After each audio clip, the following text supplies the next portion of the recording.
President. Thank you. Thank you, Mr. President. Mr. President, next to interpolate is a distinguished colleague from Tarlac and Pampanga, Senator Rodante Marcoleta. Senator Marcoleta is recognized. Salamat po, Mr. President. Mr. President, gusto ko pong malaman kung ilan po talaga ang ating sukat ng lupa sa buong Pilipinas na natatamnan po natin ng palay. Ibig sabihin po, ilan pong ektarya kaya yung irrigable o meron ng irrigation para po magkaroon po tayo ng mental picture gaano po kalawak sa ating bansa ang natatamnan po ng palay.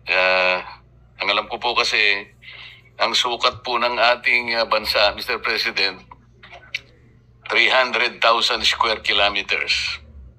Ang ibig pong sabihin yan, 30 million hectares po ang kabuuan ng ating bansa. So gusto pong malaman ng representasyong ito, Mr. President, out of 30 million hectares, ilan po ang kalupaan na ating natatamnan ng palay? Ang figura po na ibinigay sa atin ng NIA ay kung 3% slope ng lupa na tinatamnan ang siyang basehan, which is ito yung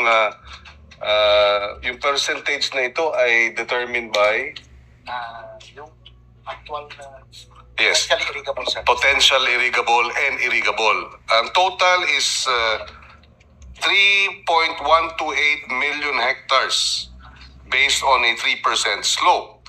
Now, of the 3.128 million hectares, ang developed area, according to the NIA, is 2.17 million hectares, which is about 70% of the total 3.128 million.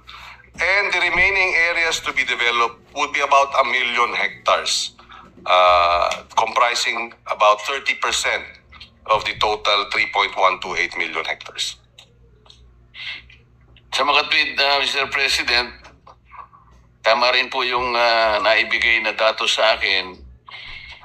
Sa total po na 3.17 million hectares, ang 2.17 nga ay developed service area at 1 million naman ang remaining area for development.